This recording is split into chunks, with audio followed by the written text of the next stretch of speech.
pessoal, Coritiba 0, Internacional 1. O torcedor que viu o jogo, o torcedor que acompanha os jogos do Coritiba, certamente percebeu que o rendimento do time foi um pouco melhor realmente do que foi em outras partidas. Eu não vou conseguir dizer que o Coritiba foi muito melhor. Por um motivo simples, o Coritiba perdeu de novo. O Coritiba teve pelo menos 3 chances claríssimas para ganhar o jogo. A bola do Aleph Manga no primeiro tempo, defendida pelo John. O lance do Robson no segundo tempo, no passe do Marcelino Moreno, em que ali ele falha no chute e facilita a defesa do goleiro do Internacional, que também sai bem no lance. E no final, aquela cabeçada do Kusevich após o escanteio, em que ele está livre, solto dentro da pequena área, mas cabeceia para fora. O Inter, a rigor, teve 2 chances.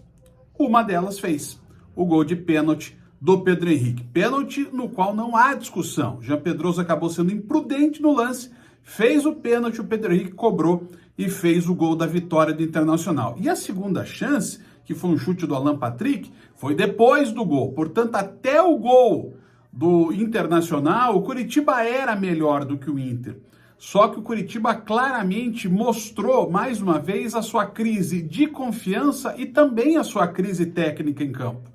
Porque o Coritiba apresentou um jogo um pouco mais postado no primeiro tempo, foi melhor que o Internacional, teve bom controle das ações, os meninos bem na defesa, o Thiago e o Jean Pedroso. É bom citar isso porque o Jean fez o pênalti, mas o Jean não fez um jogo ruim não, mas cometeu o pênalti, e isso não há a menor discussão, com o Kusevich jogando na sobra. E pelos lados, o Robson é um jogador de entrega. Então, assim, optar pelo Robson é tentar conter alguém ali pelo lado que possa, pelo menos, ter um pouco mais de jogo ofensivo e marcar, porque se a gente for avaliar pelo que o Robson fez marcando, foi muito parecido do que fez o Natanael. Claro que isso deixa muito nítida a necessidade urgente do Coritiba contratar um lateral direito para arrumar ali o setor que realmente está desfalcado. No meio-campo, André e Bruno jogando bem. Se o Coritiba atua com 3 zagueiros, é obrigatório que André e Bruno Gomes joguem juntos. Não dá para jogar Lisieiro, não dá para jogar Urso.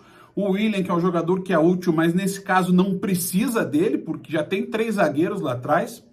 O Moreno sendo o melhor do Coritiba em campo, o Aleph Manga se movimentando, mas o Zé Roberto praticamente não pegando na criança, né? O Zé Roberto mostra também, né?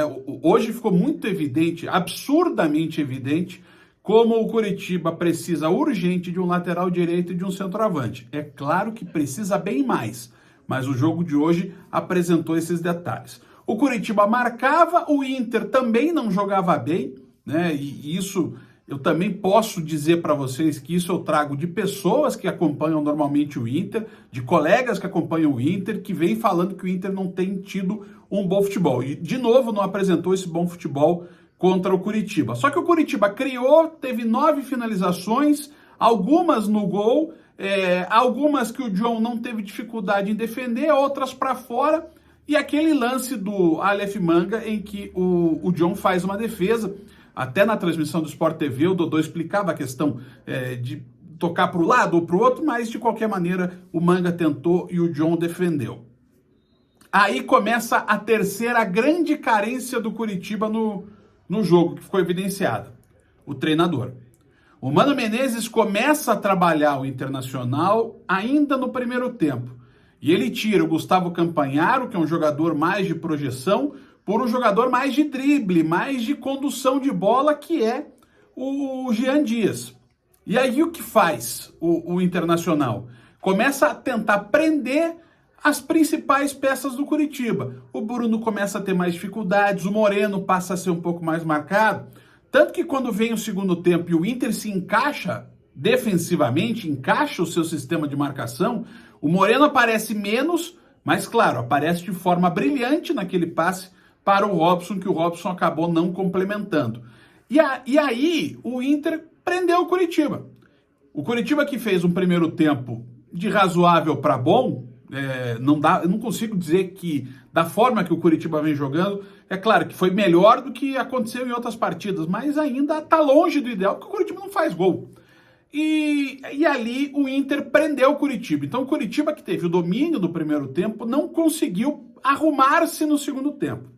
Aí vem o lance do pênalti, o Curitiba acaba levando o gol e como o Antônio Carlos se enrola para fazer a alteração. Não consegue escapar do esquema com 3 zagueiros a ponto de ficar o Curitiba com 2 no meio campo, o que deixou praticamente inviável uma criação de jogadas no meio. Mas aí é sempre o Jamerson que sai, é sempre o Andrei que sai e nunca sai um dos 3 zagueiros. Ali, a Coruja estava quase pelada, o Antônio Carlos tinha que desfazer o esquema com 3 zagueiros, botar o Caio César e ir para um tudo ou nada. Porque o nada o Curitiba já está tendo, né, perdendo os jogos. O mais correto seria o Curitiba trocar de treinador, mas isso me parece que não vai acontecer, eu estou gravando logo depois do jogo. Resta saber o que vem pela frente. O certo é que o Curitiba perdeu mais um jogo, teve chance de ganhar, mas perdeu. Continua lá a lanterna e conta com a janela. Essa janela que para o Curitiba parece que nunca chega. Um abraço.